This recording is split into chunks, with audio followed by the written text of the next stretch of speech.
really am so happy to be here with all of you tonight for at least 3 reasons. First of all, it's just a delight to be back on the Stanford campus where I did my graduate work over 25 years ago. I don't get out here very often. I got to run the dish this afternoon, so if I pass out during my talk, it's not anxiety. I'm just not used to that.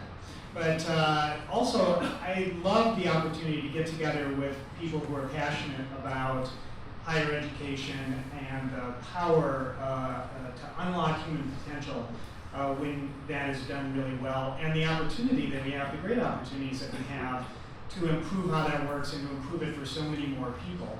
And I know that because you're here, that that's something that you're passionate about as well. So that makes me happy to be here. And I'm thrilled it's at the Carnegie Foundation. And I think that it's just cosmically perfect for talking about not tossing away the credit hour, but moving beyond it and supplementing it, because education has gotten so much more diverse and so much more complex over the last 100 years or so. But I wanted to start with a short little story. In 1640, a guy named Henry Dunster emigrated to the New World from England, and within 3 weeks was the president of the brand new Harvard College. Now, the very first president of Harvard. He had been a faculty member and administrator at Oxford, and so Harvard was just an idea when he became president, and he built the initial institution, and he built it with Oxford and Cambridge as his model. And Oxford had a 4-year undergraduate degree, so he created Harvard with a 4-year undergraduate degree.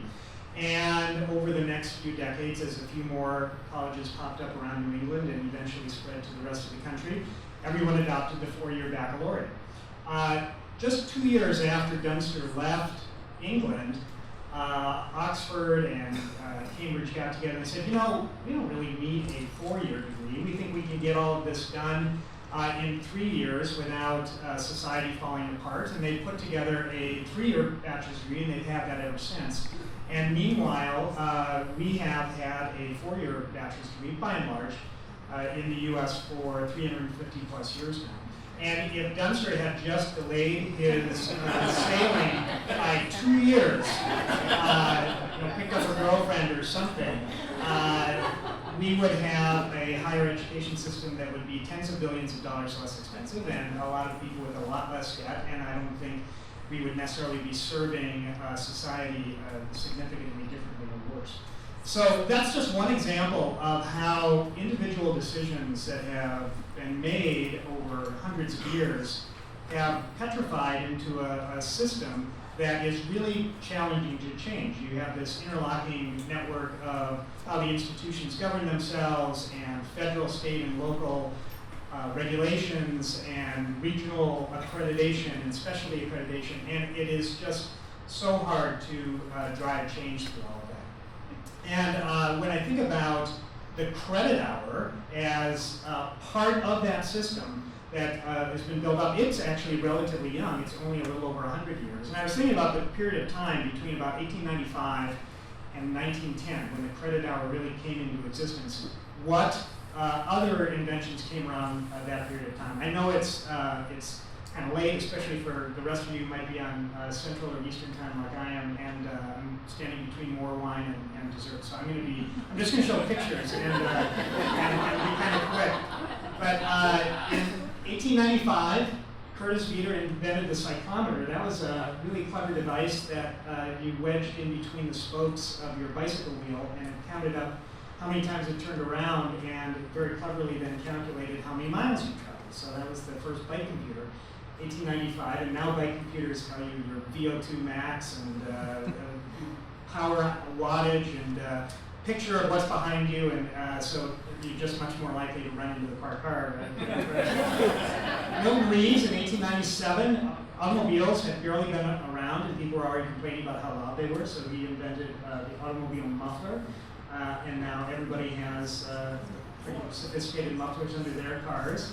In 1900, Thomas Edison, in other Menlo Park, which actually came after this one, this Menlo Park was first, believe it or not, invented the nickel zinc battery, a portable battery, portable being a relative term that weighed many hundreds of pounds.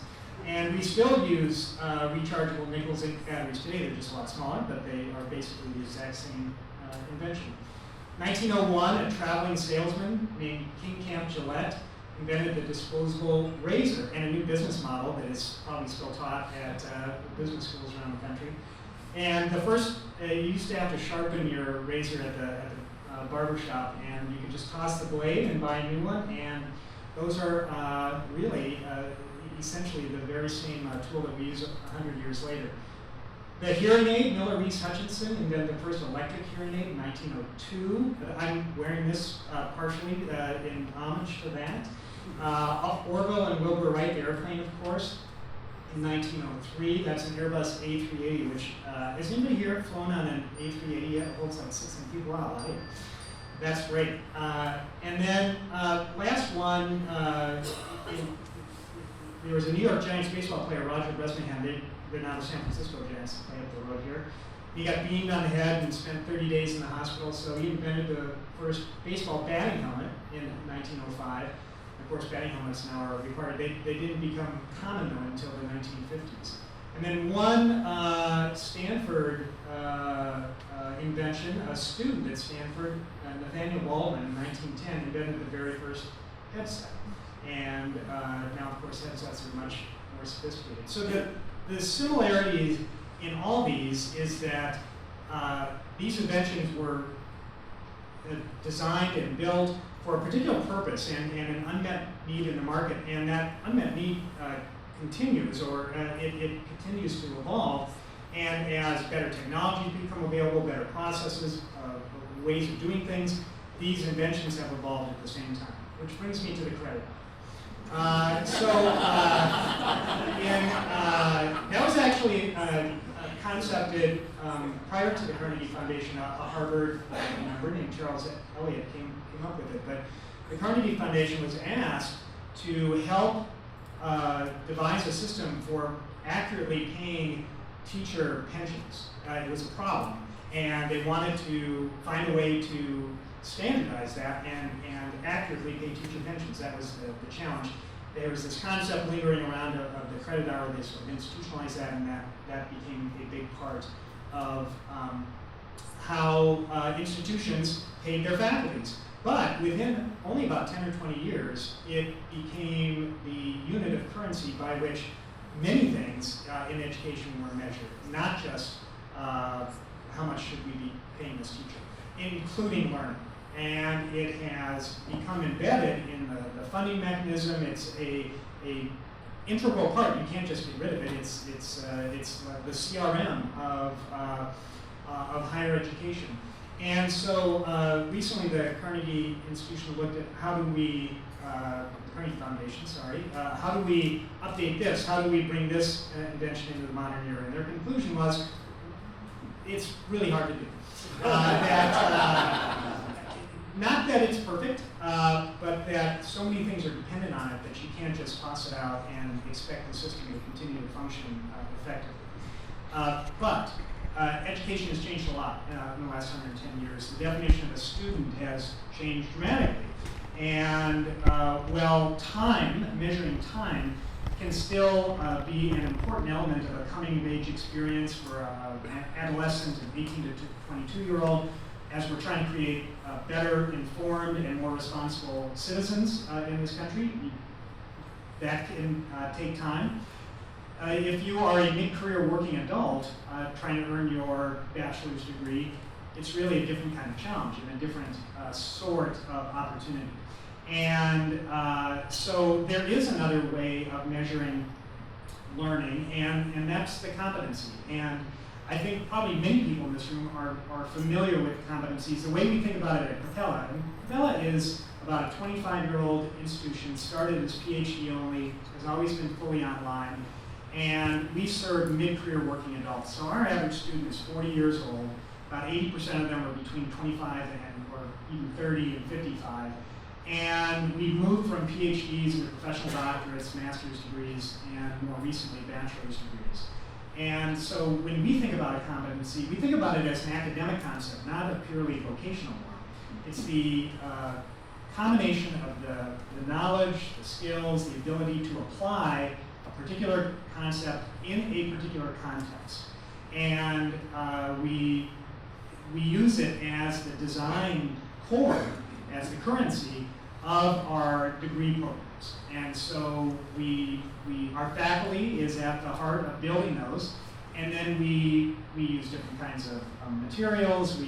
Certainly the faculty brings their own personality and their style into the courseroom, but the competencies remain exactly the same. The assessment mechanisms, and we use only authentic assessment, formative feedback, that remains the same. And through that, we think we can help learners to have the impact in their career and match the competencies they're gaining to what is expected in their chosen profession, whether that's in healthcare or psychology or education or wherever it might be. Recently, we're very excited. I'll skip past some of these slides to the more fun stuff.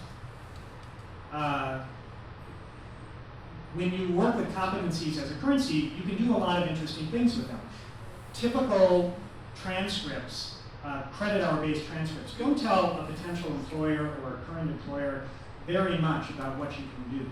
They have courses, they might have grades, but when the transcript is built around competencies, you can, in real time, as the faculty is assessing whether the individual has mastered those competencies, you can visualize them. And in the case of this learner, as they move through different competencies in the program, different assessments, getting the feedback, and seeing the ways that they can move from a basic mastery to being more proficient, to being distinguished, that has a built-in feedback mechanism that also helps them to communicate with an employer who might be funding their education about how the competencies they're developing are matching what that employer expects.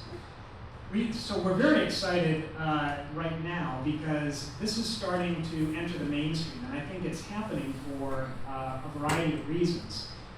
Individual learners, especially those who are digital natives, they expect a lot of flexibility, a lot of personalization, and of course affordability is a massively challenging part of higher education today.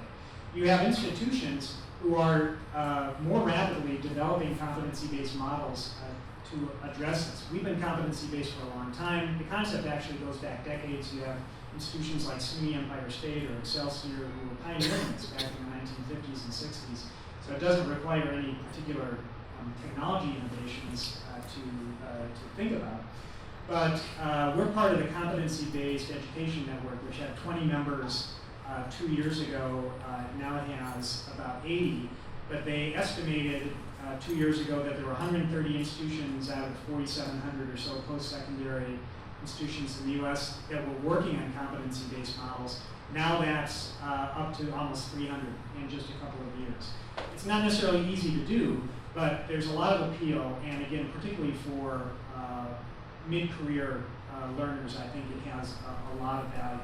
I think the most important enabler has been at the regulatory level. The Department of Education, under some pressure from the Obama administration, got behind this about 2 years ago and started to approve and have the regional accreditors approve direct assessment kinds of models. And so that might mean something to some of you and not much to others. But that is a way rather to gain an accredited degree through the accumulation of demonstrated competencies, not through the accumulation of credit hours. There are some serious macroeconomic trends driving this. The Lumina Foundation set a big goal a number of years ago that 60% of adults in the US should have post-secondary credentials by the year 2025. We're falling well short of that, even as we're getting a little bit better. And so you've got to change the pace of that growth, and the only way to do that is through some fundamental paradigm shifting kinds of changes in what models are accredited and approved, and you can get financial aid for. And then, of course, workforce and employers. There's this big gap. You probably saw that Gallup poll from last fall, where They asked hundreds of employers, do you think you're getting what you need in readiness, employment readiness, workforce readiness from college graduates? And only 13% of them said yes. And they asked that same question of chief academic officers and provosts, do you think your institution is producing graduates who can be successful in the workplace? And 92% of them said yes. So there's a big gap between how higher ed thinks about this and how employers think about it. Not that it's purely a vocational exercise, but that is, again, for mid-career adults, that is an important part of why they're pursuing higher education. So, we were one of the first 2 institutions at Capella, there are now 6, that have federally and regionally accredited, approved direct assessment programs. Ours is called FlexPath, and rather than describe it, I'll run a little video that is much more interesting and does a better job than I will. I get up every day and I'm excited to get to the office. I can't wait to see whose life we can improve today. My future goal with my Capella MBA would be to become a CEO in my industry. The MBA, I think, will help set me apart from all the other applicants. I chose the FlexPath program over a traditional MBA because I'm in control of how fast or how slow I want to move through the MBA program. I do have a full-time job, but during the time that don't work, I like to give back to the community that I live in. I love to spend time with my wife. I like to get out and exercise, so I had to be able to have something that fit into my schedule. It's been several years since I've been in a college environment. I was a little concerned about how I would do. After I got through the first couple of classes, it really was a lot of fun. At this point in my career, I could apply a lot of experience that I've had to the program. Part of being a leader is making not only yourself a better person, your team a better team, but your organization a better organization. And to do that, you have to be able to lead by example. My name is Rodney Shelmar, and I'm earning my degree with FlexPath from Capella University. I had that opportunity to meet Rodney in New York a couple of weeks ago, and one of the most interesting things that he said to me was that if he had entered a program like this, he wouldn't have gone back to get his MBA at all. It just wouldn't work for him. It wouldn't work for his work schedule. It wouldn't work for his family life. And so having, and the more and more institutions that have these flexible schedule kinds of degrees, which you can do through direct assessment, or actually you can do in 1 or 2 other ways as well, it's still tied to the credit hour. But it expands the pool of who can pursue their career ambitions and academic and personal goals through a degree program. So that is part of the excitement that we have, is this, from a business perspective, it expands the addressable market.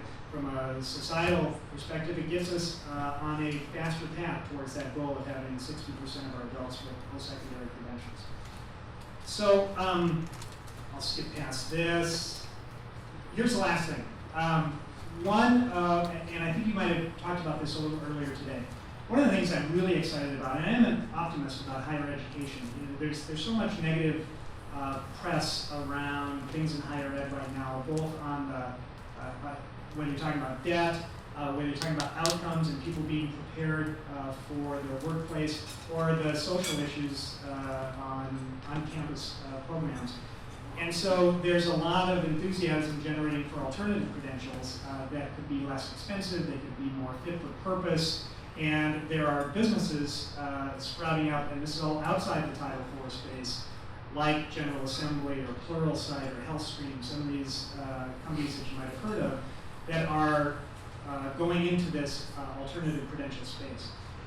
As an academic institution at Capella, because we're built around competencies, traditional degrees, you don't really know what's in there. Students go into a room, the door closes, you get grades at midterm, you're not quite sure what that might mean.